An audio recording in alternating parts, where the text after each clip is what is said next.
Dober dan. Začeli bi z današnjim dogodkom, in sicer s predstavitvijo Zakona o športu. Najprej bi predstavil goste: Bogdan Gabrovec, predsednik Olimpijskega komiteja Slovenije, Darko Repenšek, VD Direktorata za šport na pristojnem ministrstvu, in Edvard Kolar, generalni sekretar Olimpijskega komiteja.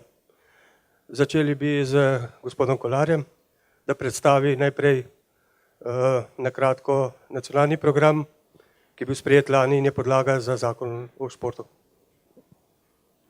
Lep pozdrav.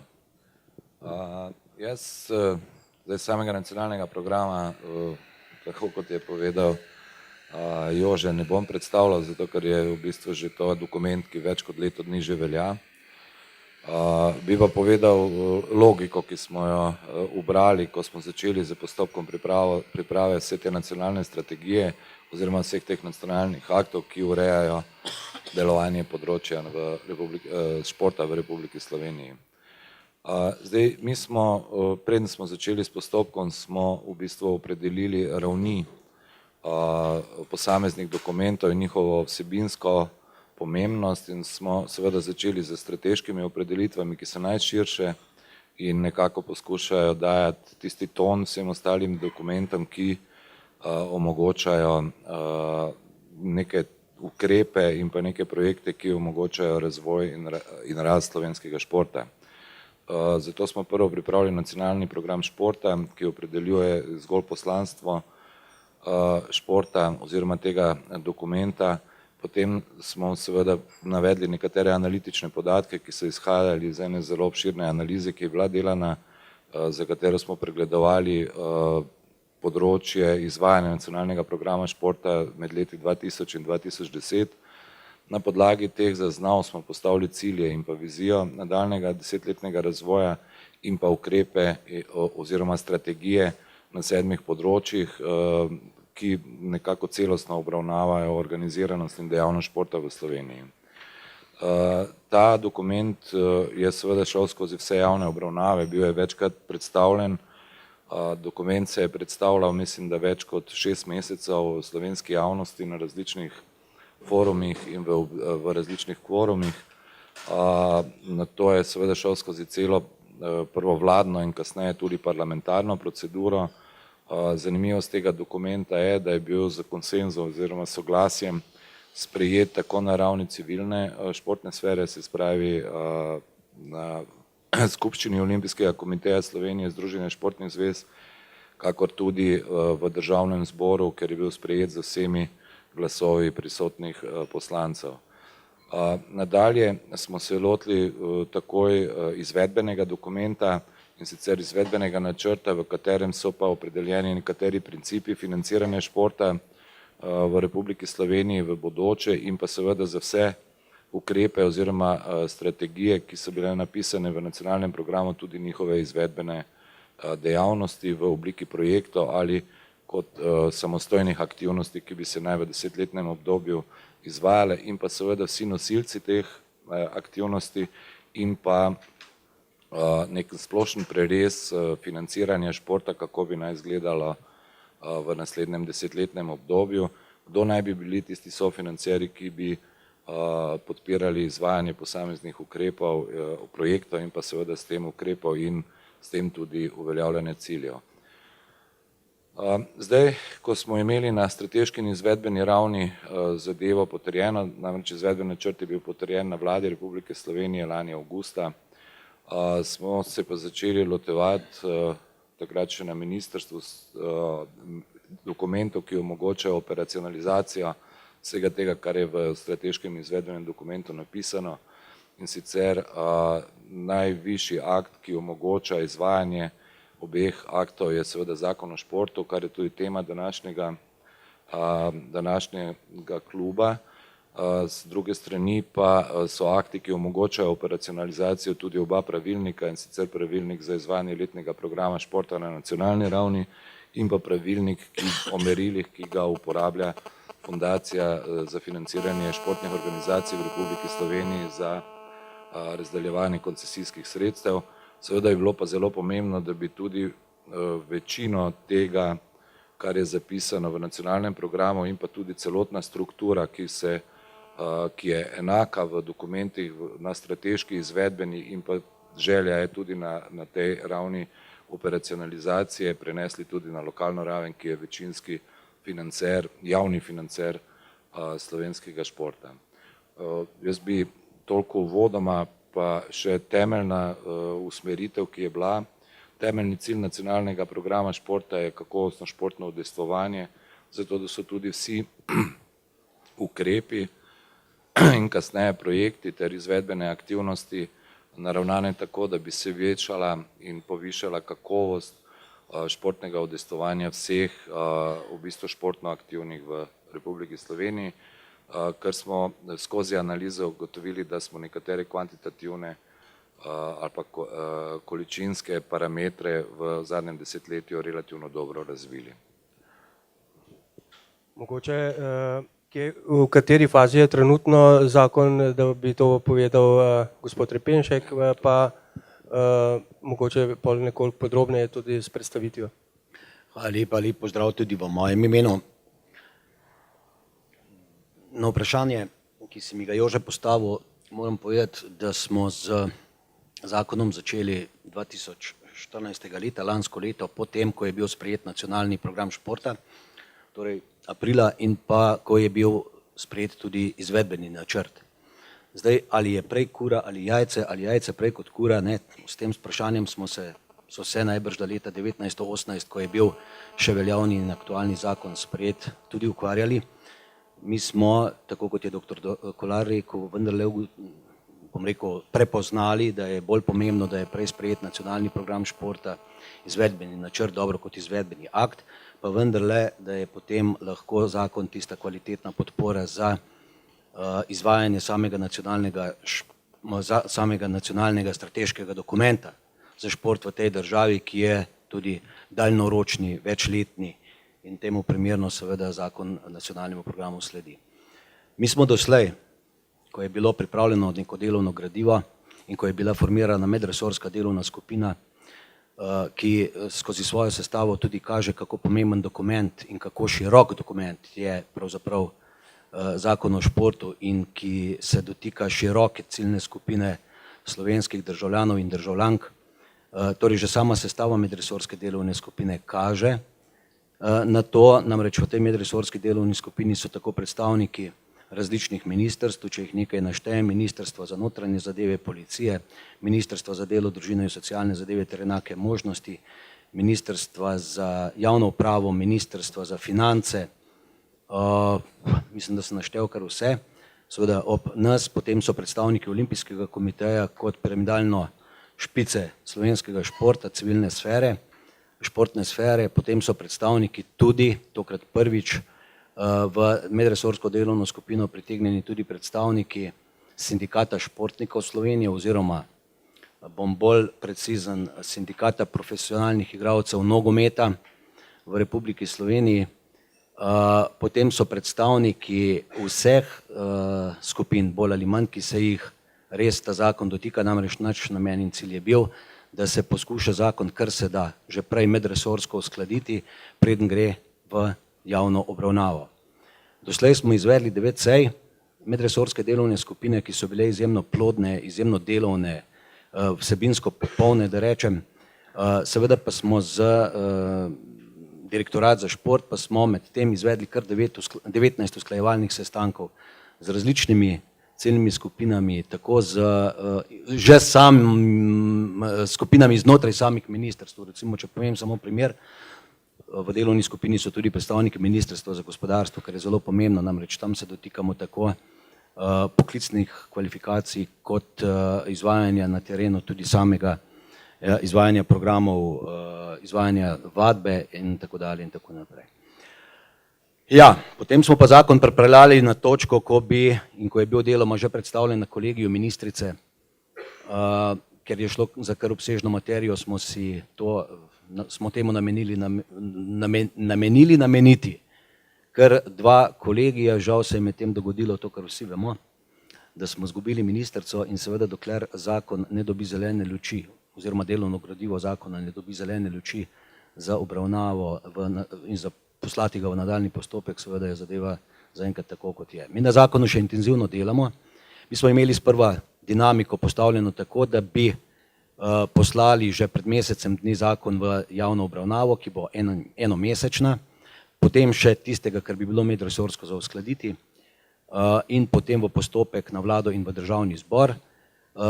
Časovnica je bila sprva postavljena tako, da bi bil lahko zakon po tisti dinamiki sprejet do parlamentarnih počitnic. Sedaj nam to stanje neministrovanja povzroča že mesec in pol zamika, tako da si ne upam napovedovati, da bomo sledili časovnici, v vsakem primeru pa bo zakon sprejet v jeseni letošnjega leta. Mogoče še Bogdan Gabrovec stališče mogoče osebno, ker OKS verjetno še ni utegnil razpravljati o zakonu, ker kot sem govoril tudi s predstavniki zvez, ga nismo našli na internetu, da bi ga lahko podrobneje pogledali. Hvala lepa za besedo. Najprej opravičilo za rahlo zamudo. Vezano je tudi na to, ker sem na čakanju, kot se temu reče, čakam na to, da pridem v audienco sedanjemu ministru, ki je hkrati predsednik vlade, ker je bila ena izmed tematik tudi 6 je ta zakon, ampak še ni uspelo, morda bo to uspelo v petek, ker jutri ga namreč ni. To je malo za uvod, pa malo tudi opravičilo za zamudo. Kar se pa tiče stališča Olimpijskega komiteja okrog zakona, lahko povem samo svoje osebno. Namreč organi, kot se temu reče, nismo razen posameznikov in pa na neki način na kolegiju o zakonu resneje razpravljali. Mislim, da je to zdaj eno izmed 6 ali 7 verzij gradiva, tako zvanega delovnega gradiva, tako da se tudi do posameznih poglavij, razen do tistega dela, ki je napisan v 25., 26. in pa 27. členu zakona, ki se eksplicitno dotika Olimpijskega komiteja, nismo niti uskladili, oziroma nismo usklajevali, kaj šele uskladili. Kar pomeni, da seveda tudi nismo to posredovali naprej članicam, ker je bilo neodgovorno in pa predvsem neracionalno, da delovne verzije pošiljamo naprej, ker potem lahko dobimo različne predstave, še posebej, če nekdo prebere 4. verzijo, 9. pa potem ne. In se v tem času zgodijo kar spremembe. Moje osebno mnenje je pa približno takšno, da je po poglavjih zadeva strukturirana, kar se tiče zakona, dobro, da je pa manj vsebinsko sledi nacionalnemu programu in pa seveda izvedbeno načrtu, ker se kar prekriva ali pa bomo rekel vsebinsko, ne bom rekel, da so pripisane vsebine sedanjega zakona, ampak struktura ni takšna, kot smo si jo zamislili. Kar se pa tiče usklajenosti z strategijo Olimpijskega komiteja, se pravi tem delom, ki so ga pa članice sprejele, pa so nekatere vsebine pač malo drugačne, kot smo si jih mi predstavljali, oziroma jaz, predstavljal, da bodo predstavljene v tem zakonu. Zdaj, kar se tiče odgovornosti potem Olimpijskega komiteja naprej, če to tako ostane, je seveda odgovornost večja, kaj bistveno se, govorim zdaj iz javnih sredstev, financiranje ne poveča. Moje osebno mnenje je tudi, da so preveč razdelana poglavja teh evidenc in teh zadev, ki spadajo v kako drugo okolje, v ta zakon, ker je to preveč podobno napisano, to ponavadi opredeljujejo poslovniki za take zadeve. In pa na nek način je morda pa spet moje mnenje neupravičeno vzeta pristojnost strokovnemu svetu vlade. Po drugi strani je pa Zavod za šport Planica, sedanji po novem samo Planica, dobil neke pristojnosti, zadeva, ki jih po mojem mnenju ne bi smel imeti in bi morala biti zadeva ravno obrnjena. Ampak to so zadeve, katere se bodo v toku razprave v smislu usklajevanja mnenj zanesljivo še izkristalizirale in seveda takšno, kot bo v OKS-u večinsko mnenje ali pa pretežno večinsko mnenje, na takšen način bomo potem tudi mi svoje pripombe dali in jih seveda po predhodnem usklajevanju z članicami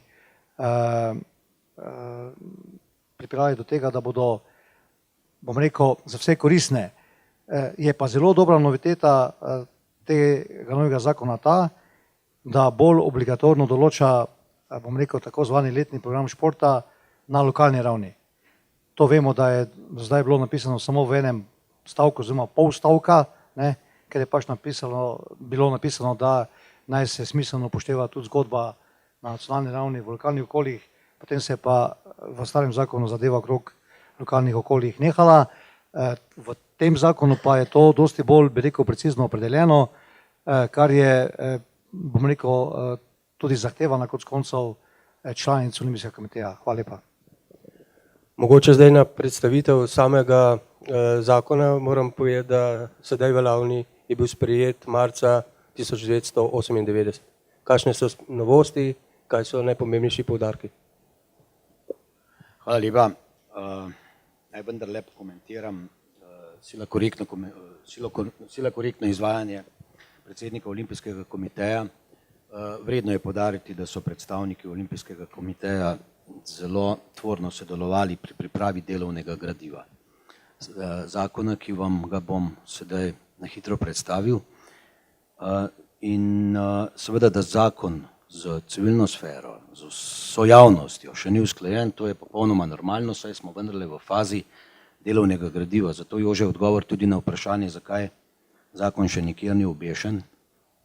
Zaradi tega, ker sem prej povedal, da je procedura takšna, da se zakon najprej potrdi na kolegiju ministrice, če dobi njegova vsebina svojo zeleno luč, seveda potem gre v javno obravnavo in javna obravnava potem je mesto, ko seveda pričakujemo, da se bodo ta izhodišča, ki so v delovnem gradivu zapisana, še more biti tudi v določenih delih bistveno ali pa vsaj nekoliko spreminjala.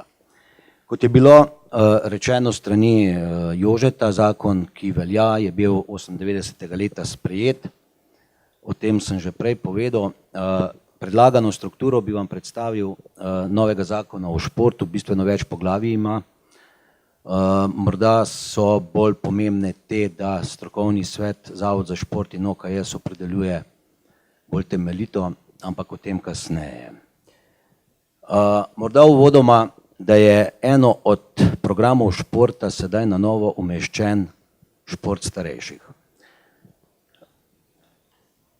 Namreč slovenski državljani in državljanke smo vse starejši, nad 65 let je vse več aktivnih in tem seveda je smiselno namenjati svoje mesto tudi v zakonu. Nenazadnje pa moramo vedeti, da je zakon tudi temelj financiranja športa v tej državi. Usklajeni so pojmi z nacionalnim programom športa, nesprejemljivo namreč je, da bi se v zakonu pojavljala druga terminologija, kot se pojavlja v nacionalnem programu športa in v izvedbenem načrtu.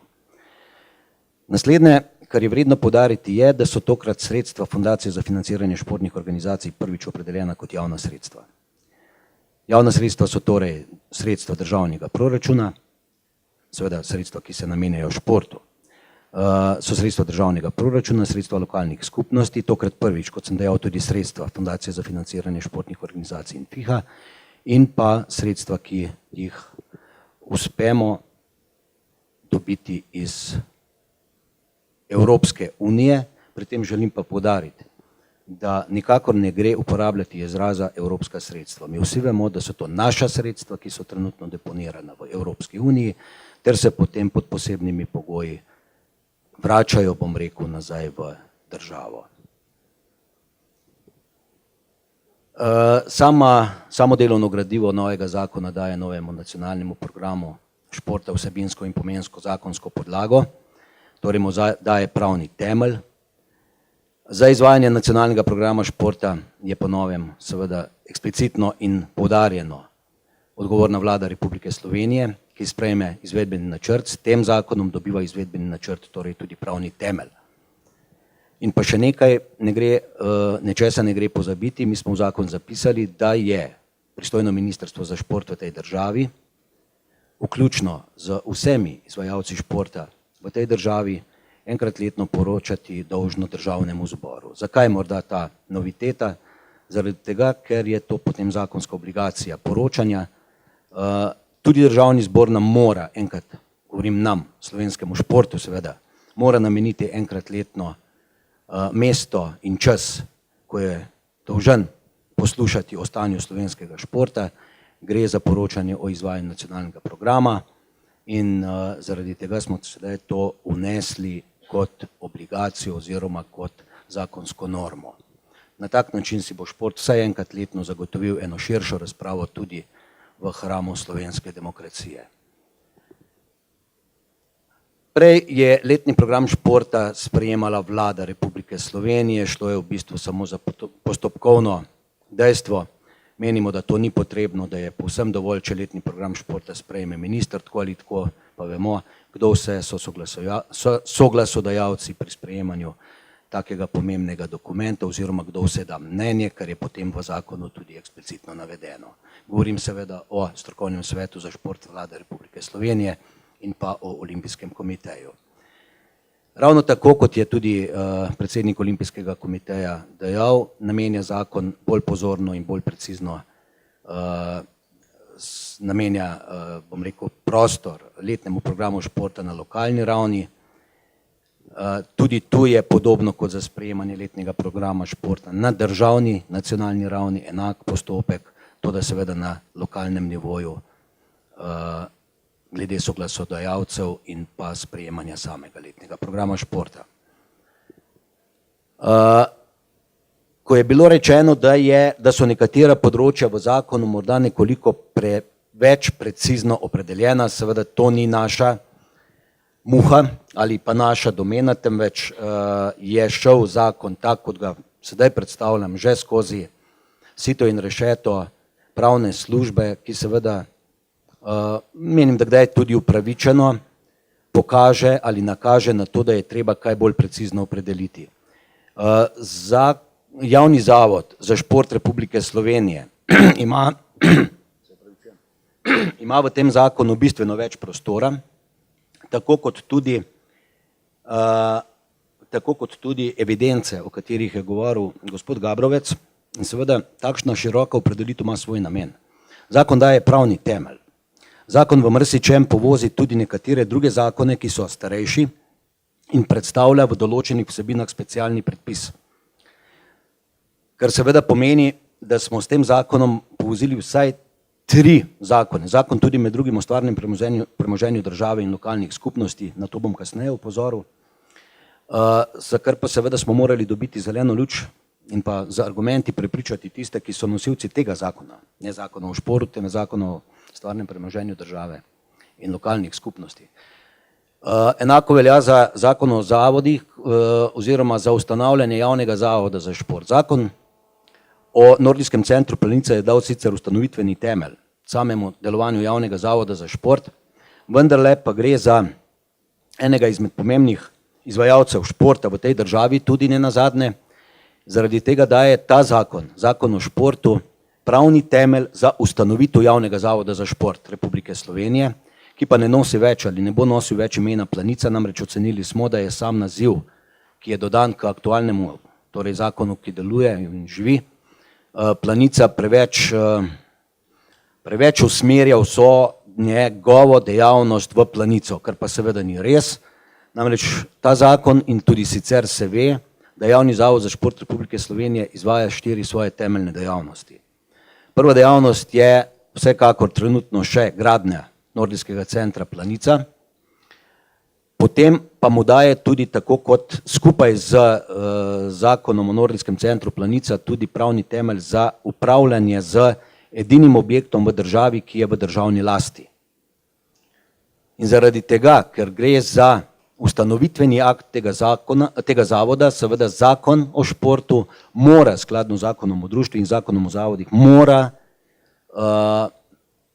vsebovati vse tiste elemente, ki jih kot ustanovitveni akt mora dajati. In zaradi tega morda je res zakon v tem delu nekoliko obsežnejši, mora pa biti tako.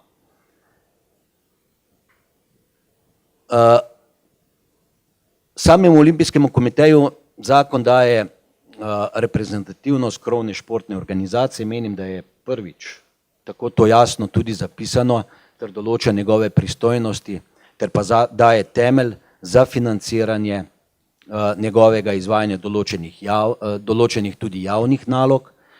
Na Olimpijski komite zakon prenaša daje javno pooblastilo za upravljanje določenih nalog, kar seveda pomeni tudi možnost neposrednega financiranja za izvajanje teh nalog. Zakon v svojem delu precejšen del in zelo precizno namenja usposobljenim kadrom oziroma strokovnim delavcem v športu. Če se spominjamo, še aktualni zakon ima tudi strokovno-tehničnega sodelavca opredeljenega kot delavca v športu. Seveda ta zakon tega delavca ne opredeljuje več, temveč se fokusira samo na strokovno delo v športu. Namreč smatramo, da je strokovno organizacijsko delo stvar civilne sfere in ni potrebno, da je opredeljeno v zakonu o športu. Strokovno delo v športu obsega cikel dejavnosti, ki so vsem poznavalcem športa in ki delamo v športu poznane. To je obsega načrtovanje, izvajanje, nadzorovanje in vrednotenje procesa športne vadbe. Torej, to je zaključena celota, v tem delu smiselno potem tudi daje neko osnovo strokovnim delavcem, opredelitve strokovnega delavca v športu. Imamo po novem, ali bomo imeli strokovno izobražene in pa strokovno usposobljene kadre v tem športu. Strokovno izobražen kader, vemo, da so to tisti, ki imajo visokošolsko izobrazbo, univerzitetno izobrazbo športne smeri in pa opravljajo svoje delo skladno s svojimi pridobljenimi kompetencami, ki so ob pridobitvi izobrazbe, torej ob pridobitvi diplome tudi jasno zapisane.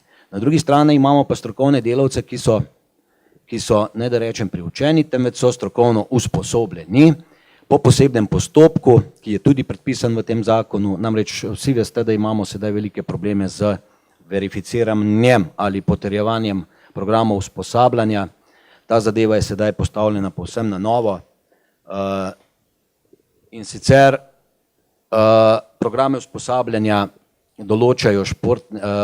se določi za športne panoge, ki imajo evidentiran uradni tekmovalni sistem pri Olimpijskem komiteju Slovenije. Za tiste panoge, ki so v uvodnem delu zakona navedene, prostočasne športno vzgojo otrok in mladine, šport invalidov, športna rekreacija in pa šport starejših, pa bo vzpostavljen sistem, kjer bo izvajanje usposabljanja in pa potrjevanje programov tudi potekalo, vendar po nekoliko drugačnem postopku, ki ga zakon predpisuje. Zakaj sem prej omenil pomemben del, ki ga ima član v medresorski delovni skupini, ki prihaja iz Ministrstva za delo, družino in socialne zadeve? Predvsem zaradi tega, ker ti strokovno usposobljeni kadri pridobivajo po novem zakonu skladno z evropsko klasifikacijo poklicov poklic. In zaradi tega menim, da smo si vsi lahko enotni, da morajo ti usposobljeni strokovni kadri, ki ne nazadnje na koncu dobijo poklic, dobijo diplomo in dobijo poklic, dobijo spričevalo svoje strokovne usposobljenosti, da je vendarle prav, da imajo seveda tudi postopek usposabljanja, ki je predpisan z predpisanimi vsebinami in da to ni nekaj kar tako pridobljenega. Ne nazadnje delamo z vsemi starostnimi skupinami v slovenskem športu, razen z najmlajšimi, za njimi lahko in morajo in lahko delajo zgolj in samo strokovno izobraženi kadri. Ta postopek usposabljanja strokovnih delavcev v športu bo potekal na način, da bo temeljni modul za vse enak. Ne glede na to, ali ga izvajajo kasneje nacionalne panožne športne zveze, ki imajo predpisan sistem oziroma imajo sistem tekmovanj, ali nacionalne panožne športne zveze katerihkoli drugih področji. Temeljno je, da se splošni del izvaja za vse enako, ko ga uspešno kandidati opravijo, kar seveda dokažejo z preizkusom znanja, lahko potem nadaljujejo usposabljanje po programih, ki jih pa sprejemajo nacionalne panožne športne zveze in gre za, morda lahko rečem, tako zvano specializacijo. Ne bom se dotaknil ostalih podrobnosti, ki jih zakon določa v zvezi z potrjevanjem programov, morda pa samo to, da zakon uvaja akreditacijski svet, to bo posebna skupina ekspertov, ki jo bo imenoval minister pristojen za šport, ki bo strokovno potrjevala programe vseh kasnejših izvajalcev usposabljanj.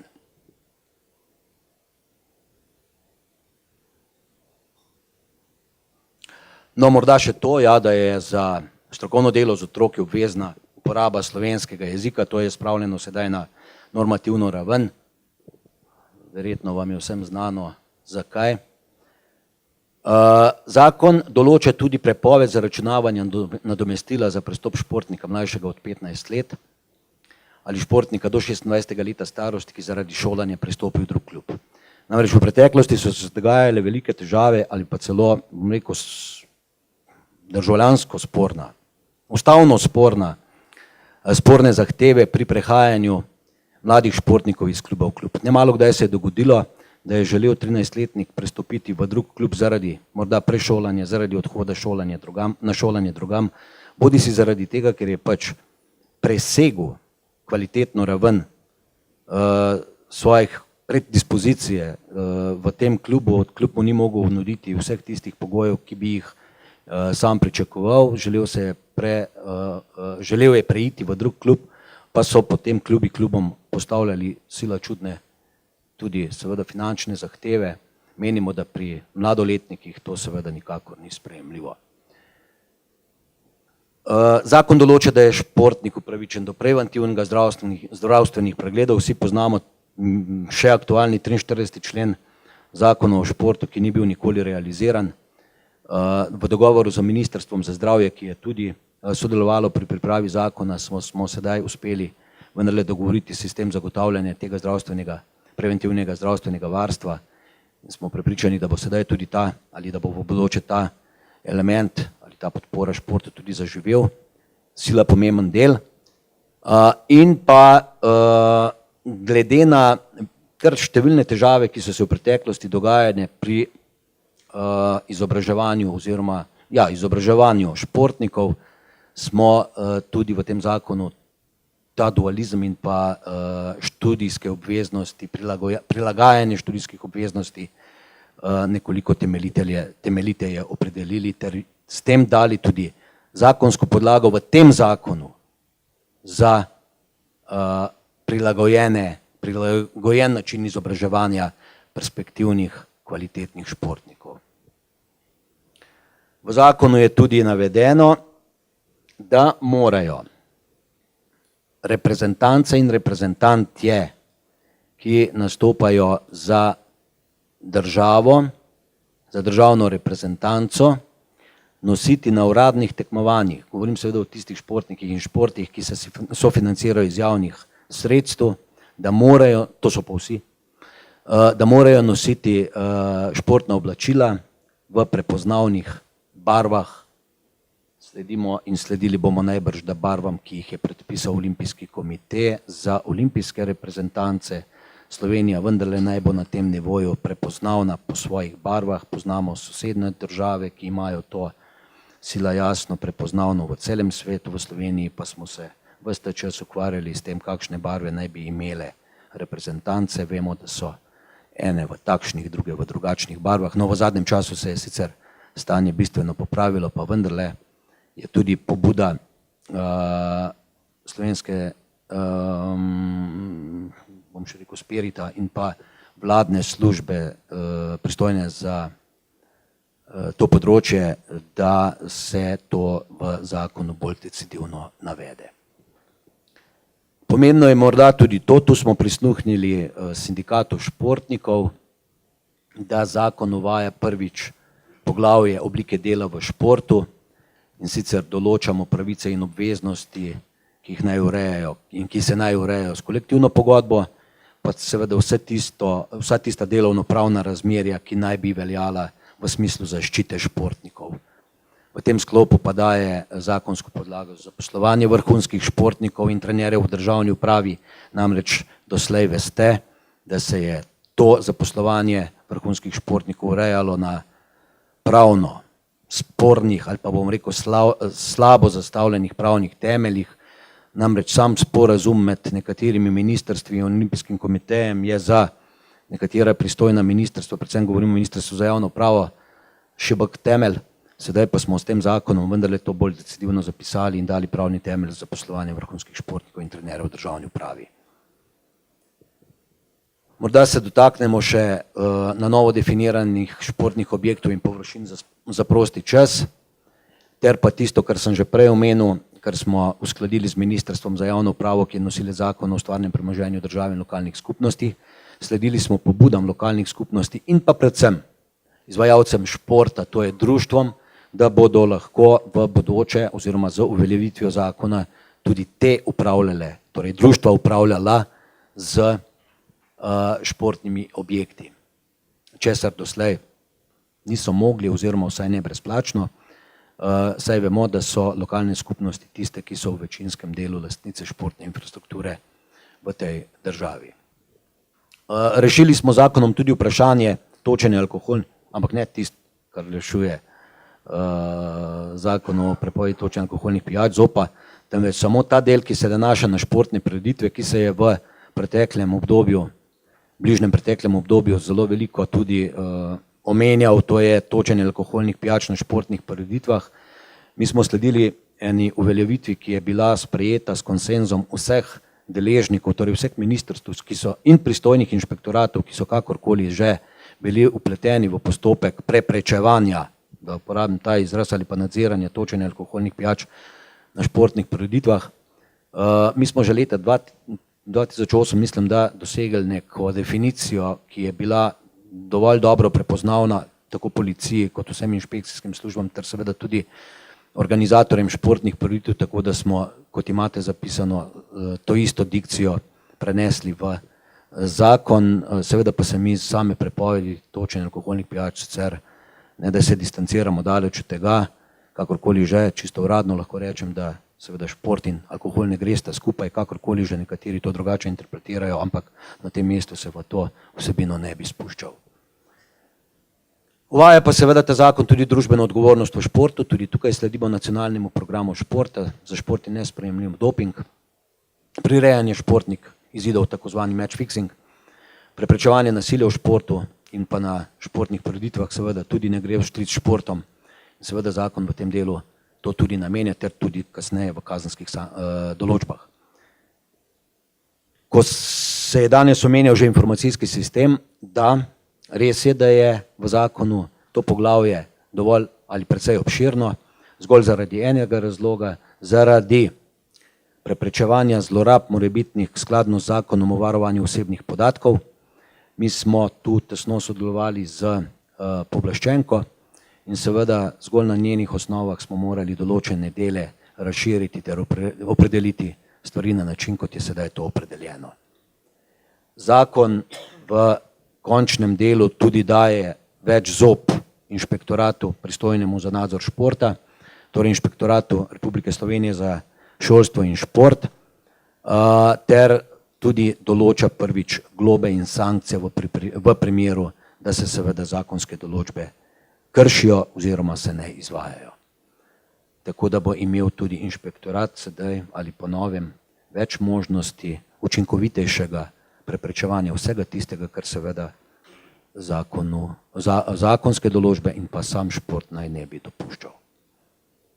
Toliko zelo na kratko, seveda bi se lahko obsežneje dotikal teh vsebin, bomo pa še kasneje zagotovo kaj rekli na to temo. Ko je bilo pa izpostavljeno vprašanje, da so vzete pristojnosti strokovnemu svetu, o danih pristojnostih javnemu zavodu sem že rekel.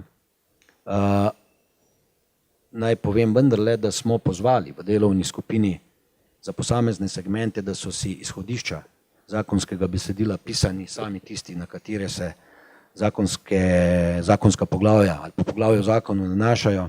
Je pa tudi res, da seveda bile so tendence večjih pristojnosti, če govorim konkretno o strokovnem svetu, pa vendarle tega ne dopuščajo določene druge norme in na drugi strani tudi čisto sama namembnost in pomembnost strokovnemu svetu. nekateri ste bili prisotni na enem posvetu na fakulteti za šport, ko smo se pogovarjali o strokovnem svetu, kaj je to pa morda tudi izhodišče za kakšno razpravo še kasneje. Želim pa poudariti to. Zakon je v delovnem gradivu. Mi se popolnoma zavedamo, da bo v enomesečni razpravi, ki bo sledila, in mi si tudi želimo dobre razprave, konstruktivne razprave vseh deležnikov in vseh, ki se jih šport v tej državi dotika.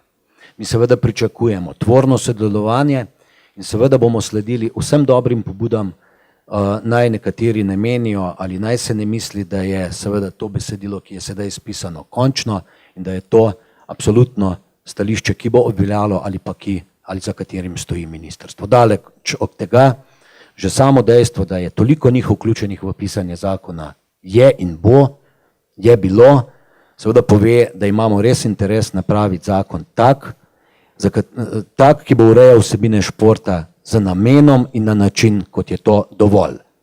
Zavedati se pa moramo, in to so pokazale tudi razprave pred nekaj leti o izvajanju še aktualnega zakona, da je slovenska javnost, športna javnost sila, bom rekel, razdvojena, kar se tiče naslednjega vprašanja. Ali vse normirati, ali pa prepustiti, da vendarle šport živi sam. Ko smo takrat delali eno analizo, je bilo ugotovljeno, polovico njih bi želelo, da je čisto vse, zelo podrobno in natančno opisano v športu, predvideno v športu, normirano torej v športu, polovica njih pa pravi, dajte nam denar in pustite nas pri miru. Tudi to je res, vendarle, če gre za zagotavljanje namenske in zakonite rabe javnih sredstev, tu že morajo biti neki pravni okviri tudi postavljeni, sicer se pa lahko pridružujem enim in drugim. Šport je pač neka dejavnost v družbi, ki po mojem mnenju tudi ne gre, pretirano normirati, seveda na drugi strani so pa zahteve tudi države kot take, ki pa zahteva, da se pa predvsem tam, kjer govorimo o javnih sredstvih, določene stvari vendarle naj predpišejo. Poskušamo slediti tako enim kot drugim. Hvala lepa. Mogoče, če imata gospod Gabrovec pa gospod Kolar še kakšno dopolnitev. Videl sem, da je predsednik Olimpijskega komiteja si že dal nekaj zaznamkov.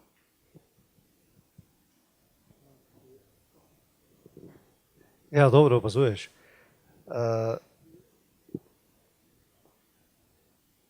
Kot še enkrat rečeno, oziroma kot že danes rečeno, še enkrat ponavljam, da govorim v svojem imenu, ne v imenu Olimpijskega komiteja, da ne bi to nazvem bilo drugače interpretirano.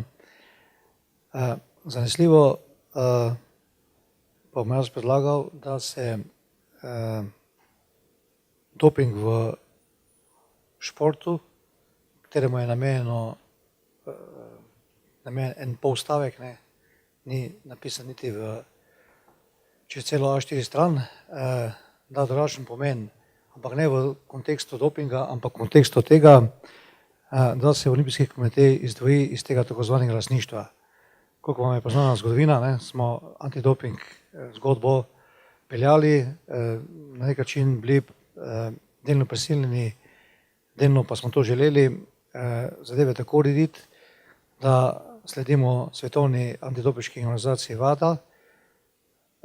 In seveda po drugi strani je pa nedopustno, da je lastnik, ustanovitelj in pa financer, tako drugače Olimpijski komitej, katerega članice ta ista doping zadeva nadzira.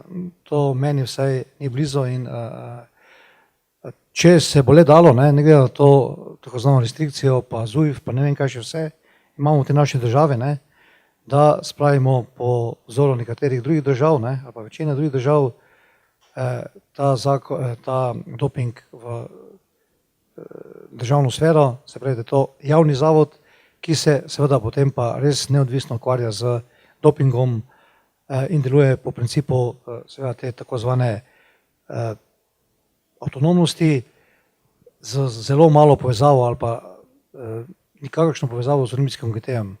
Zdaj to ni higiensko, da ne bom kaj druga rekel, in seveda to bomo seveda predlagali, zdaj bomo uspeli, a ne, oziroma to bom jaz predlagal, ali bom v okviru našega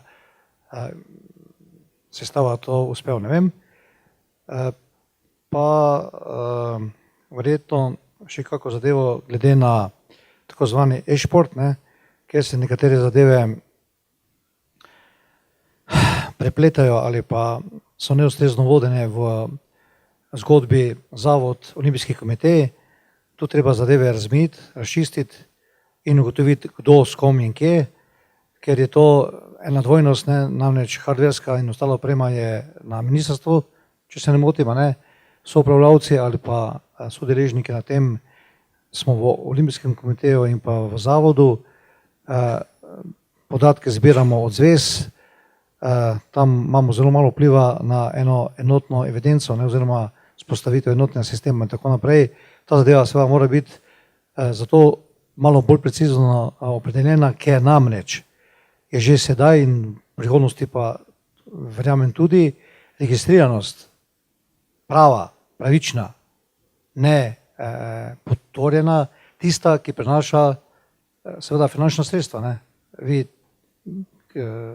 to poznate, to je na državnem nivoju, še bolj je to prisotno na lokalnem nivoju in seveda, če ta zadeva ni urejena tako, kot bi morala biti, potem sicer za nas ni več 4 milijone Slovencev, nas je samo še 2 milijona pa 800, ampak še vedno nas je preveč, glede na to, kako prijavljamo svoje članstvo oziroma kako zveze in lokalne skupnosti prijavljajo svoje članstvo, koliko jih je v takšnih ali drugačnih sistemih. Toliko, hvala. Bi pokomentiral sicer korektne, absolutno, da pripombe gospoda Gabrovca v zvezi s SLOADO. Slovenska antidopinška organizacija je imela v prvotnem gradivu, delovnem gradivu tega zakona, svoje mesto kot 4. steber dejavnosti javnega zavoda za šport. Tudi sam stojim na stališču, da bi bila takšna smiselna umestitev, oziroma da bi bila takšna umestitev dovolj smiselna. Vendarle pa so se med tem zgodili določeni pomisleki glede neodvisnosti, tako kot pravi gospod Gabrovec, da seveda nekdo, ki ga ustanovi Olimpijski komitej, mi moramo vedeti, da SLOADA trenutno deluje kot samostojni zasebni zavod, ki ga je ustanovil Olimpijski komitej. Na drugi strani država ne more vlagati v zasebni zavod. Tu je kopica enih pravnih dilem in vprašanj, na kak način utemeljiti dejavnost in zagotavljati potem seveda vire financiranja. Zakonito zagotavljati vire financiranja. Temu primerno je bilo tudi potem vprašanje seveda, ali je bila tista prvotna umestitev, ki smo jo dali v ta zakon, da bi delovala SLOADA kot 4. steber dejavnosti samega javnega zavoda, ali je pravilna, ali je smiselna, ali je korektna, ali je v skladu z tako zakonodajo kot duhom in namenom. Seveda obstaja možnost, da se dejavnost SLOADE opredeli samostojnim zakonom. Mi imamo seveda s pomočjo SLOADE same že spisane na izhodišča zakona o preprečevanju dopinga v državi.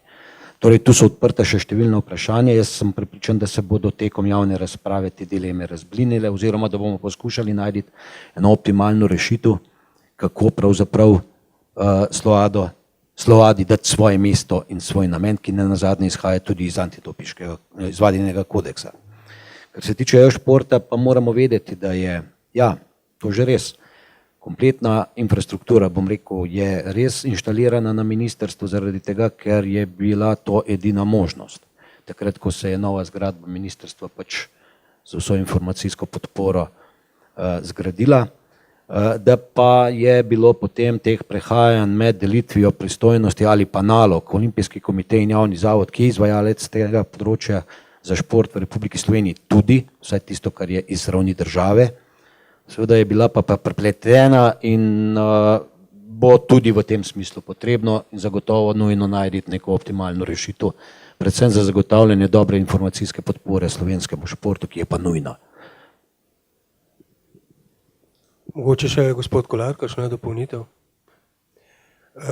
Jaz bi sedaj v nadaljevanju dal besedo še predstavnikom medijev, pa tudi kar številčni udeležbi predstavnikom zvez. Prosil bi, da se osredotočimo samo na danes predstavljeni zakon, o tem, kako bomo financirali, pa recimo zakon o fundacijah in ostale stvari bomo predstavili v eni od naslednjih klubov. Prosim bi tudi, da se predstavite pa poveste, od kje prihajate, da bomo tudi malo olajšali delo novinarskim kolegom. Prosim, če ima kdo kakšno vprašanje.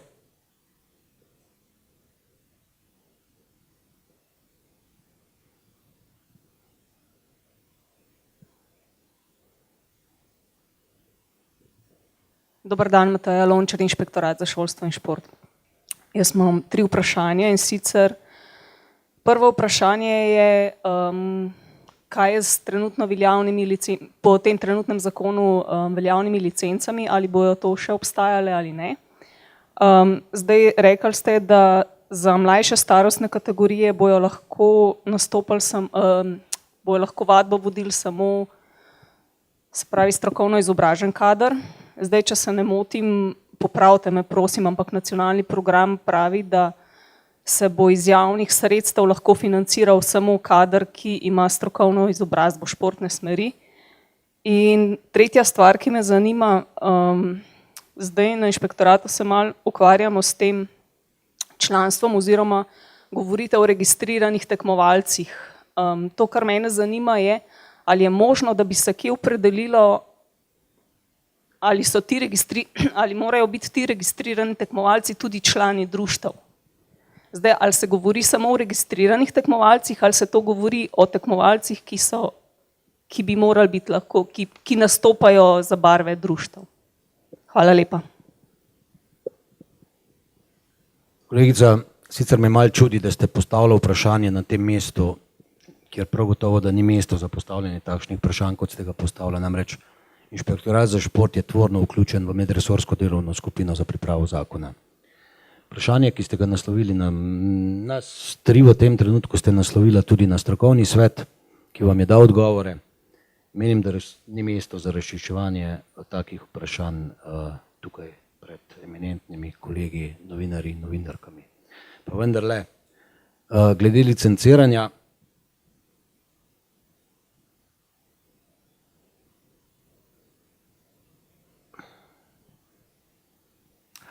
razmišljam, ali razpravljati o tem na tem mestu, zaradi tega, ker menim, da je to za to primerno drugo mesto. Licenciranje je bilo v zakonu opredeljeno v enem od gradiv na način, kot je bilo opredeljeno, namreč, da se licenciranje izvaja in je predpisano. Jaz vem, da je to vprašanje še vedno odprto in da bo zagotovo tudi v javni obravnavi temu namenjeno strokovno podlago dovolj razprave. Jaz načeloma stojim na stališču, da je korektno predpisati zakonom licenciranje, ne glede na to, da po drugi strani obstaja tudi seveda vprašanje smiselnosti postavljanja tega vprašanja licenciranja v normativni okvir, saj vendarle sodi to pod dejavnost civilne organiziranosti, kako si seveda to licenciranje opredeli in kako do samega licenciranja zastavi svoje stališče. Menim pa, da vaše poznavanje vsebine zakona ni ravno najbolj temeljito, namreč nikjer ne piše v zakonu, da se bo sofinanciral samo kader za izobrazbo športne smeri. Prosim? Kar je bilo rečeno, v zakonu je pa zapisano, kar je zapisano. Kje je bilo rečeno?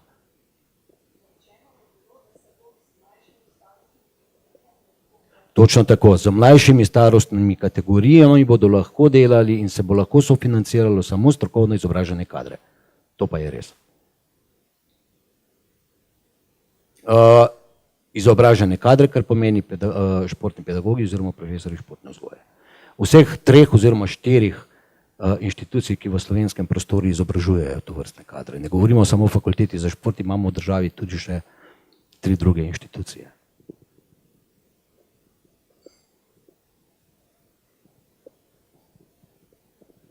Lep pozdrav, Remi Haleš, Športna zveza Ljubljane.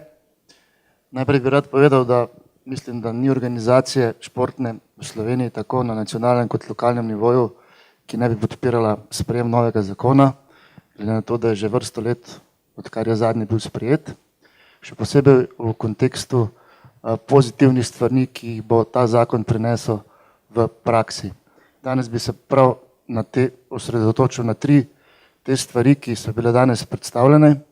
Prva je, da bo zakon dal možnost društvom, da lahko upravljajo športnimi objekti. V preteklosti je bila narejena velika škoda, ker so lokalne skupnosti polastnine večino objektov, katere so ustvarjali, gradili in nazadnje upravljali tudi društva.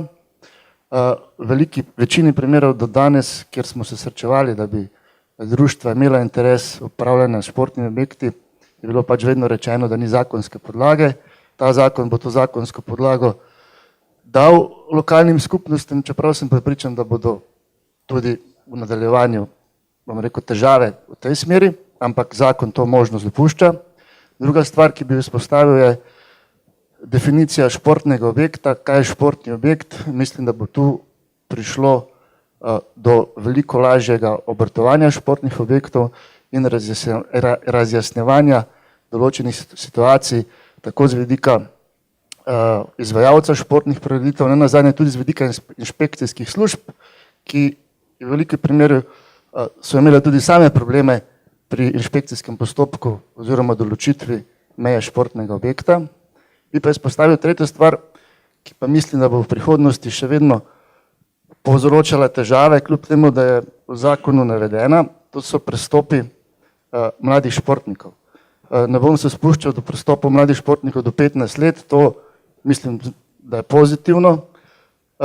Sem pa prepričan, da je druga dikcija, ki definira, da tisti, ki bodo prestopili v drugo šolo oziroma ki se bodo prešolali, bodo upravičeni do prestopa oziroma tisti klub matični do odškodnine do 26. leta starosti.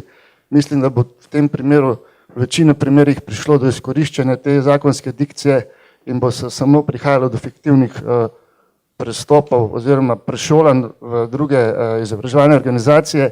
In bi samo dal pač moje razmišljanje, da mogoče razmišljate še o kakšnem bolj konkretnem definiciji, v katerih primerih se to lahko sploh zgodi. Toliko, hvala. Mogoče Se opravičujem, razen če bi tisti pripravljalec tega predloga imel v mislih, da bo športniki s tem se aktivno vključevali v izobraževanje na fakultete in tako naprej, ampak menim, da do tega pozitivnega efekta s to dikcijo ne bo ravno prihajalo. Aleš, hvala lepa za tvoje mnenje. Zgolj v slednjem bi ti morda poskušal odgovoriti, kaj je bil namen. Ne govori se o prešolanju in ne glejmo vedno Ljubljane, ampak govorimo o tem, da se številni učenci, ko gredo v srednje šole ali ko gredo iz srednje šole na študij, seveda gredo iz mesta v mesto, gredo iz nekega okolja, kjer se je ukvarjal športno dejavnostjo, v drugo, ki morda tudi niso tako blizu. Predvsem o tej ciljni skupini govorimo, nikakor pa ne, da je recimo mišljeno za takšno določbo prešolanje v istem mestu iz ene šole v drugo in seveda s tem pogojeno potem prepoved kakršnega koli nadomeščanja.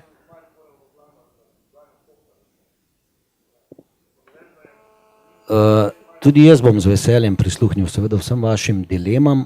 To nakazuje na to, kaj vse je v zakonu še smiselno urediti in sem seveda vsake vaše pobude tudi na tem mestu bom zelo vesel. Tako da jaz jemljem to razpravo zgolj kot razmišljanje o tem, kaj bi naj bilo bolje, kaj naj bilo bi morda tudi drugače.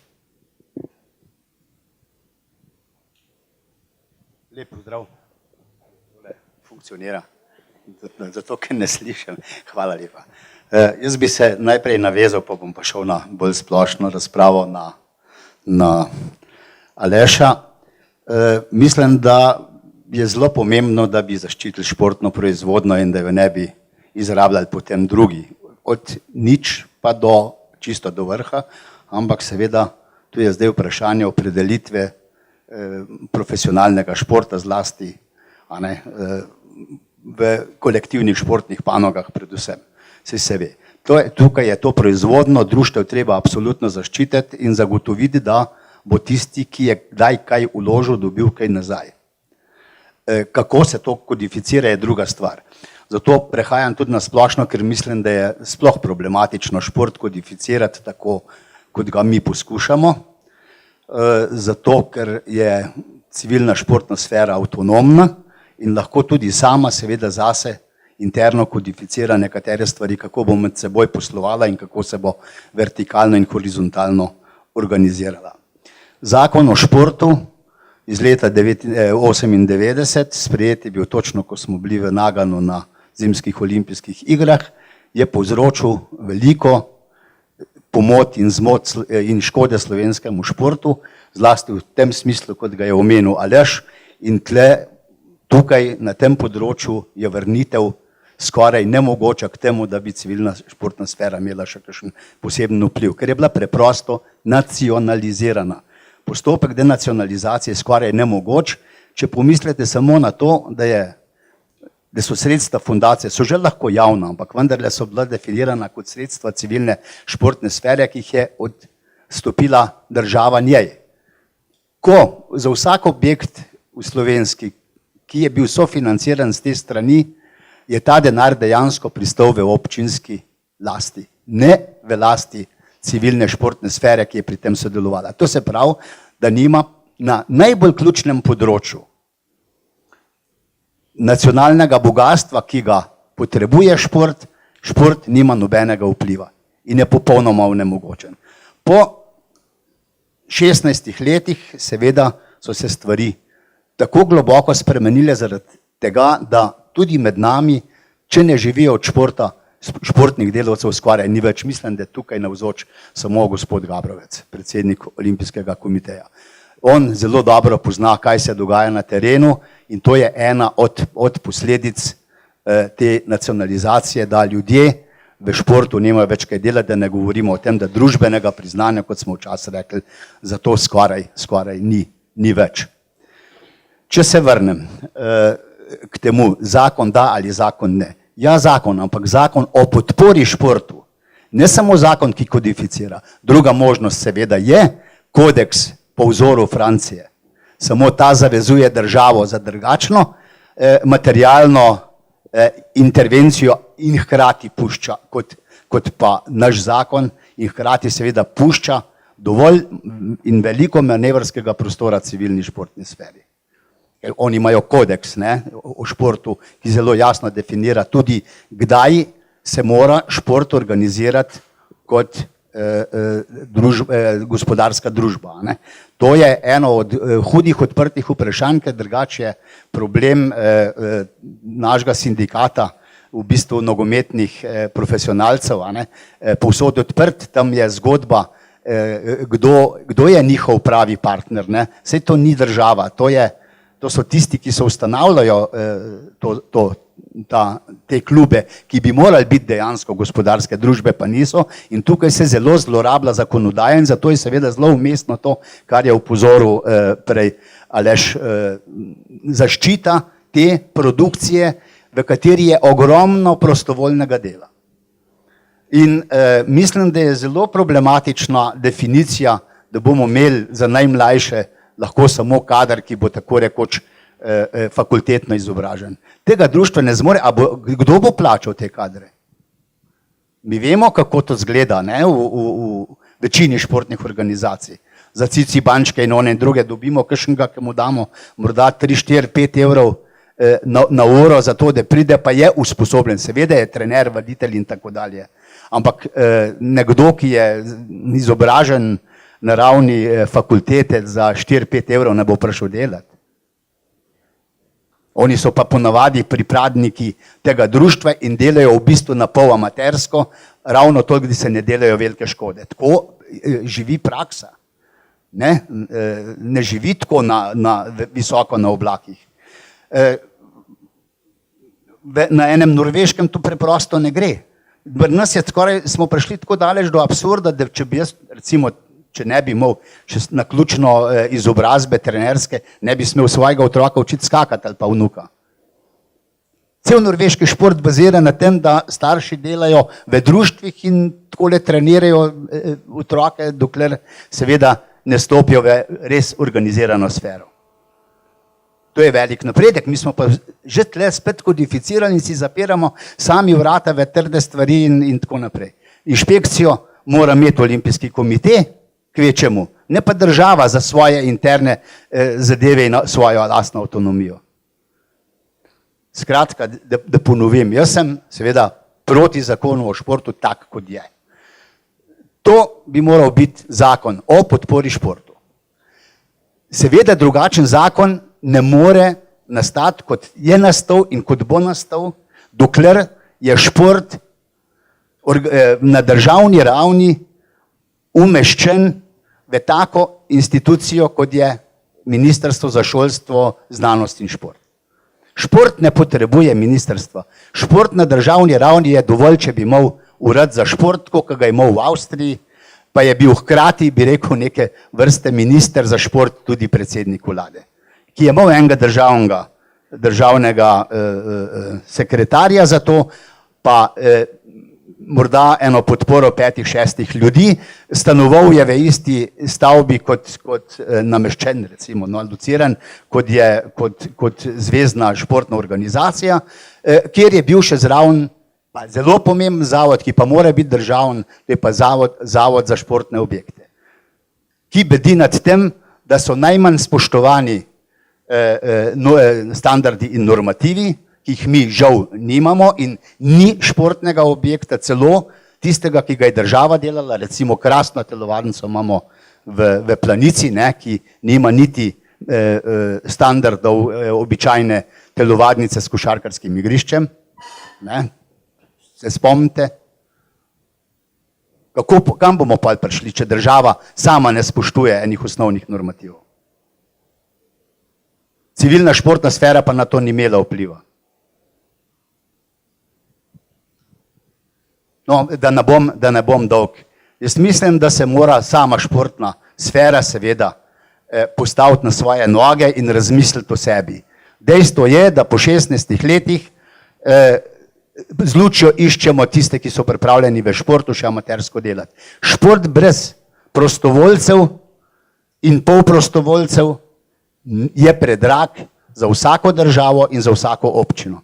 Da ne govorimo o tem, seveda, kaj se v resnici dogaja v občinah, ki imajo vse skupaj največ denarja za šport, daleč več kot država, ki ga nikoli ne bo mogla toliko na tej ravni dati za čisto vse. Tam imamo šerife, ki delajo to, kar delajo v Ljubljani, vedno več betona, beton ne proizvaja športa. Hvala lepa. Če kakšen komentar na to, kakšno stališče?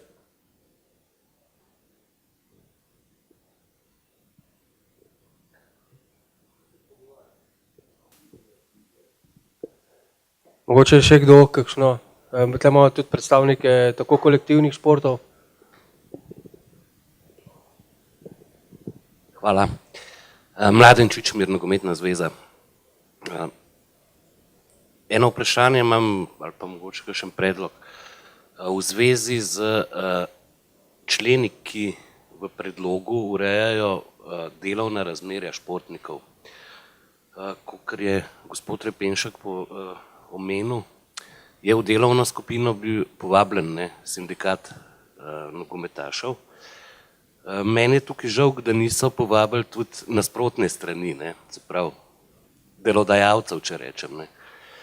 Namreč mi v nogometu zdaj imamo ta socialni dialog med delodajalci in delojemalci na drugi strani in zadeva je zelo, zelo zahtevna in kompleksna.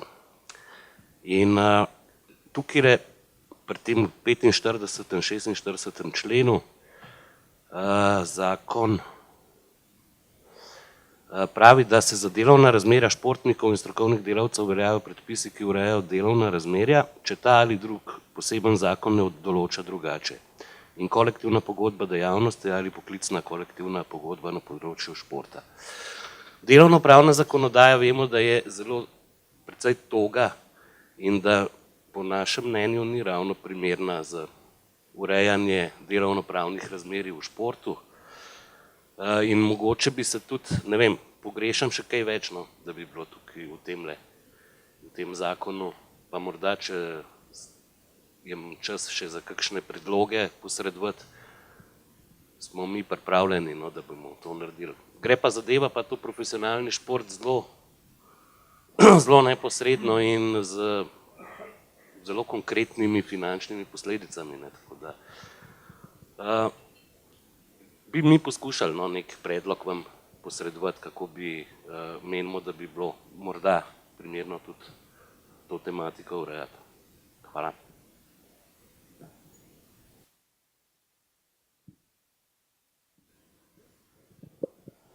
Lep pozdrav, Milan Knez, Kolesarska zveza Slovenije. Jaz bi pravzaprav nadaljeval, kjer je gospod nehal. Tukaj nimamo zaposlenih samo v športu, samo športnikov, to se pravi predvsem profesionalnih nogometašev. V športu dela ogromno, se pravi strokovnih delavcev, administrativnih delavcev, ki so zaposleni za polni delovni čas. Za njih pravzaprav ta hip ne velja nobena kolektivna pogodba, noben predpis, ZUJF, ker niso delavci v državnih organih, čeprav sindikalno spadajo med državne organe, ni ta sindikat. Za njih velja stara kolektivna pogodba o družbenih dejavnostih, ki je pa seveda stara 10 let in je praktično neuporabna. Mi smo jaz sem se kot bivši predsednik sindikata teh delavcev na nivoju Slovenije, mi smo se že pogovarjali z direktoratom za šport v prejšnjem mandatu, da bi skušali napraviti skupaj kolektivno pogodbo, Olimpijski komite, ministrstvo in pa sindikat, s katero bi uredili določene stvari, določene zadeve za te delavce, ki jih ni malo. Vemo pa, da eni imajo takšne pravice, drugi imajo takšne pravice, pravice toliko, kolikor je športnih organizacij. Razen dopustov mogoče, da dopuste pa to urejajo, kako pravi zakon o delovnih razmerjih. Vse ostalo je pa, bi rekel, po domače. In mislim, da to treba čim prej urediti. To je ena stvar. Druga stvar, pozdravljam, da je v zakonu malo bolj decidirano, tako kot je v nacionalnem programu že napisano, lokalna skupnost. V lokalni skupnosti, ja, so šerifi, pa tudi če niso šerifi, bom rekel, se dela lahko zelo po domače. Predvsem v manjših občinah, kjer recimo niso ustanovljene športne zveze, je pa recimo dosti društev, se pač ta sredstva delijo tako, kot si pač zamislijo župani ali pa kdo drugi. Recimo, zanima me, ali pa mislim, da bi bilo dobro napisati, recimo soglasje ni potrebno, če ni ustanovljene športne zveze. Jaz bi vseeno napisal nekaj, da bi bilo, ne vem, da se ena skupina iz teh športnih klubov, čeprav ni športne zveze, zbere in, ne vem, oceni, ali je ta program športa primeren ali ni. Ne vem, veste, ko pride enkrat na sejo občinskega sveta, se roka dvigne, če je bilo prej to usklajeno v komisiji za družbene dejavnosti, kjer so pa svetniki. To se pravi, in če je to pravilno vodeno, je to usklajeno, brez da bi bila športna zveza, športna sfera za ali pa je proti. To je potem nerelevantno na koncu. Ja, evidence. Se strinjam, da evidence morajo biti, da so potrebne, vendar ne da jih je preveč. Mislim, da včasih, ko smo evidenco pošiljali na Olimpijski komite ali pa na MŠŠ, tistih časih, ko smo še pošiljali peš, ker še ni bilo računalnikov, je včasih bilo manj problemov, kot jih je zdaj. Zakaj? Recimo na nacionalnih športnih zvezah imamo vsak svoj program, v katerega vnašamo tekmovalce zaradi izdaje licenc, ki nam jih predpisujejo mednarodne organizacije. Te evidence so neusklajene z evidencami, ki jih potem strokovna služba rabi. In če bi to poenotili, da bi to nekako filtrirali, da bi, jaz enkrat vnesem not, da je dost za tisto leto za Milana Kneza. Ne, da je Milana Kneza vnašam 10-krat. Enkrat za to, enkrat za registracijo, enkrat za kategorizacijo, enkrat za UNO. to pravzaprav najbrž ne bi vzelo veliko denarja, časa pa ja, ker se treba to uskladiti. In predlagam, da se, ne vem, težko je to zapisati v zakonu, vendar je pa to ena pripomba in izvedba, mislim, da pomembna za vse nas ali pa za tiste, ki bodo za nami delali to. Ja, toliko za enkrat. Hvala. Ma še kdo kakšno vprašanje, kakšno pobudo, kakšen komentar?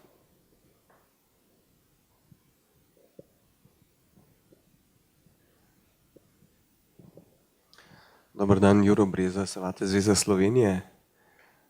Zdaj, če sami spremljate tudi medije v zadnjih dneh, jaz prihajam iz sveta borilstva, boste videli, da niso niti v svetu najlažje odločitve, glede kakšna športna ureditev bo veljala v svetu oziroma kakšen bo ustroj športa.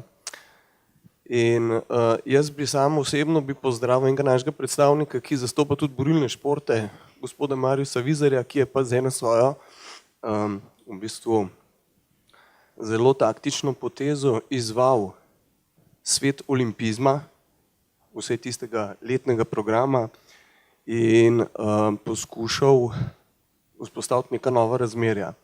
To je mene kot človeka še bolj utrdilo v prepričanju, da se moram vrniti bolj v neko jedro tega borilnega sveta, ki predstavlja zdaj jedro, ki hoče narediti reformacijo v tem svetu športa. Tudi v Sloveniji nekako poskušamo narediti nek svet športa, ki je organiziran, pregleden in tako naprej. Seveda, tako kot je rekel gospod Levovnik, se moramo izogniti birokratizaciji, številnim poročilom, inšpekcijam, kdo bo pregledoval vse te podatke, kdo bo v bistvu poenostaviti službo inšpekciji in tako naprej. Se pravi, kakšno bo sploh delovanje na področju športa. In ena izmed temeljnih stvari, ki se pa meni tukaj poraja, je pa ta delitev, se pravi, amaterskega in pa profesionalnega športa. Tukaj je ena osnova, ki v Sloveniji nismo uspeli rešiti v zadnjem 20-letnem obdobju in tudi se mi zdi, da jo ne načenjamo za naprej. Jaz bom tako rekel, da so te lobiji, ki kanalizirajo velike finančne vsote, tako močni, da se enostavno sploh ne moremo dotakniti teh poglavij. Če se dotaknemo recimo samo organizacije Evropskega prvenstva v košarki v Ljubljani, vidimo, da je en izmed sofinancerjev oziroma sponzorjev je Bet and Win.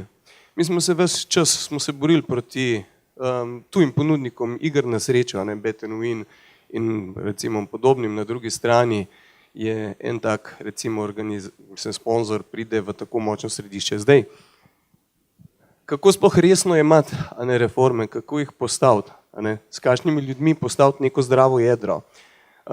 Tukaj sam vidim neko simbiozo tega predela športnikov oziroma športnih federacij, ki so na zimskih olimpijskih igrah, ki predstavljajo pa manjšino proti letnim olimpijskim igram in pa vsem preostalim, ki so olimpijsko priznani športi in pa independent sport accord members, če vemo za Sport Accord kot temeljno organizacijo, ki bi morala povezovati. Sam sem zelo blizu temu, da je treba šport reševati generalno, ne samo v okviru olimpizma, ki je v tem trenutku najmočnejši.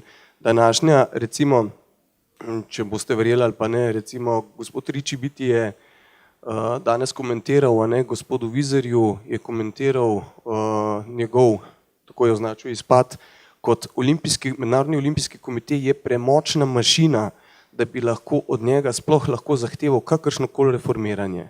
Jaz mislim, da bi s tem nekako dal en ton, kako sploh uresničevati recimo neke spremembe v Sloveniji tudi za naprej in se držati nekih svojih zavez, neke svoje pameti, da se ne bomo zapletali v preveliko birokratizacijo in en drugega samo nadzirali in se omejevali, namesto da bi razvijali šport, tako kot je rekel gospod Levovnik. Hvala lepa. Sam toliko, gospod Giacomelli.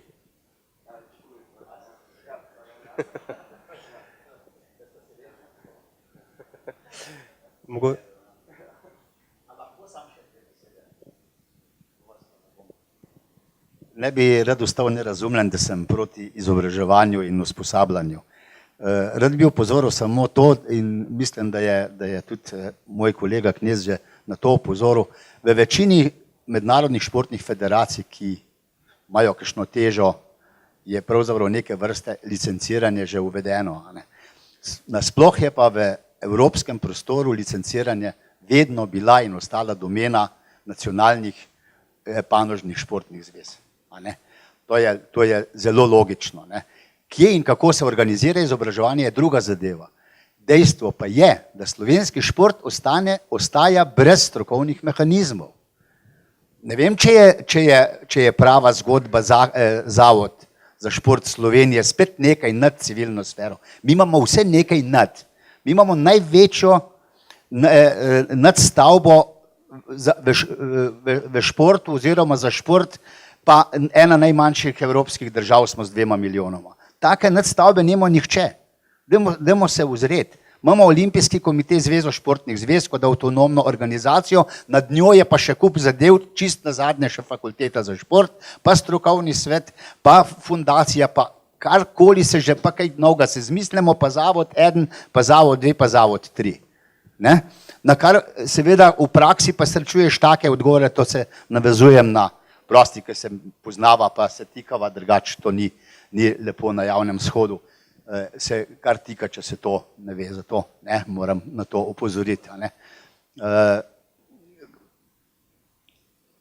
Ob Planici in podobnih zadevah, prej si opozoril, da so to ravno tako javna sredstva, evropska sredstva. Mi smo v Planic poslušali znotraj Smučarske zveze, tih bodite, to je evropski denar, pa dejte nam mir, kaj nas sekirate za pripombami, kako naj to zgleda, da bojo zmetali ogromno denarja neracionalno v zgodbo, ki bi moral biti slovenski športni center ali pa olimpijski center.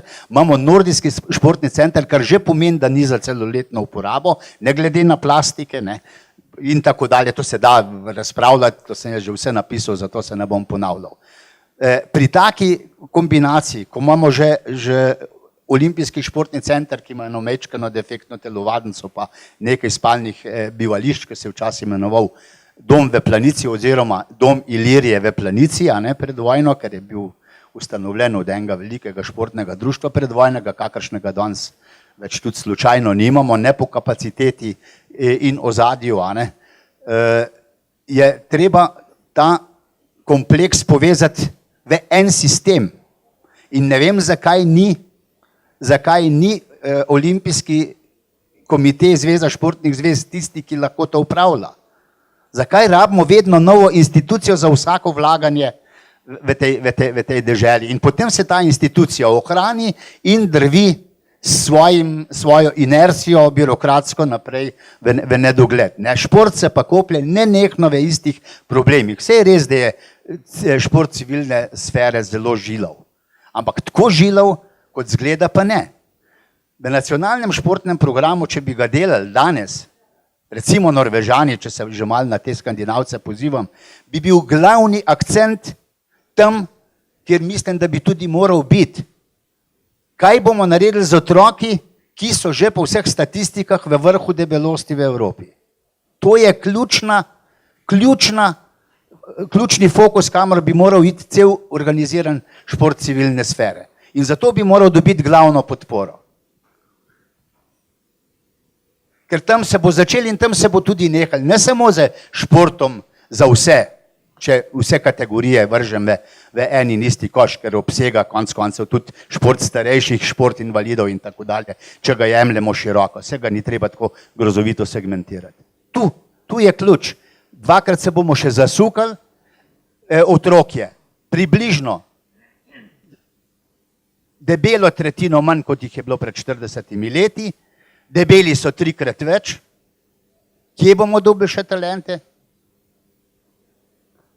To je zgodba, ne pa kodifikacija športa, ki je šport svobodne izbire človeka in vedno pravzaprav svobodna izbira, tudi če si profesionalc, vedno lahko izstopiš. Samo dokler te to notranje zadovoljuje, si lahko profesionalc in gledaš za cilji. Pustimo, zakaj je realiteta, da moraš biti danes profesionalc, vrhunski športnik 22 let, recimo in plus.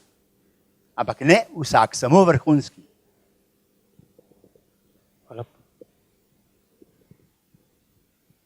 Ne bi želel ker to sem jemal kot razpravo in prav je tako, ampak bi pa zgolj vsem vam povedal, zakaj recimo je dobil kot dodatek k temu, kar sem povedal, zakaj je dobil zakon. V zakonu svoje mesto, še posebno mesto Javni zavod za šport, ker se ga je dotaknil tudi kolega Žakomeli. Predvsem zaradi tega, ker če tisti, ki smo nekaj časa že v teh vrstah vemo in vsi vi veste, da se je z Javnim zavodom za šport, pa ga imenujemo kakor želimo, v preteklosti marsikaj dogajalo. Bil je ukinjen, pa spet postavljen, pa ukinjen, pa postavljen, kakor se je katerikoli politični opciji, ki je bila večinsko ali pa najmočnejša na oblasti, hotelo, je manipulirala za neko inštitucijo, ki je vendarle predstavljala nek pomemben segment delovanja in udejanjanja športa v naši državi. Primer vam povem, ko je bil takratnega leta 2006, mislim da 5-6 ukinjen javni zavod, ki je domoval v Tivoliju, preprosto ni bilo več možno zagotavljati medalj za šolska športna tekmovanja. Če govorimo o domeni njegovi, ki je bila in danes tudi je izvajanje in organiziranje teh tekmovanj na vseh nivojih, predvsem na državnem. Za te najmlajše, govorimo o šolskem sistemu. Mi smo želeli z umestitvijo zavoda v ta zakon preprečiti takšne možne manipulacije. Po volji kogarkoli že. Teže je spreminjati zakon, ker vemo, kak je postopek, kot pa, če odločaš o zavodu na vladnem nivoju. Vendarle, kakorkoli že o ukinitvi skozi zakon nekega zavoda, vendarle gre procedura čez državni zbor. Nekoliko teže, seveda je vse mogoče, pa vendarle. In zgolj zaradi tega ima svoje mesto tako kot ga ima zavod v tem zakonu. Ostalemu pa o planici, da so nesmiselna sredstva, o tem bi težko govorili, namreč vsak evro, ki je vložen v planico, je vložen v nacionalni ponos. Sedaj komentarji seveda so pa dopustni taki in drugačni.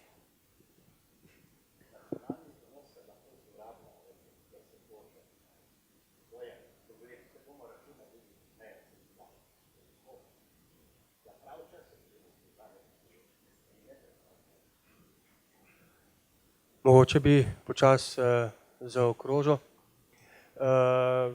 Končal bi pa z dvema ugotovitvama v zadnjih 2 dnevih. Bom mogoče gospoda Gabrovca včeraj na seji izvršnega odbora, da se šport dela v klubih in društvih in nikjer drugje in da se bo tudi OKS počasi obrnil tudi bolj na lokalno raven, ne? Hitro, dobro, še toliko boljše. Pa jasno, Iztoka Čopa, podpredsednika, in mislim, da ni treba povedati, kakšni so njegovi dosežki. Rekel je, mi imamo lahko še tako dobro normirane in zapisane stvari, ampak če bo denarja vsako leto manj za šport, potem nikakršen zakon ni smiseln.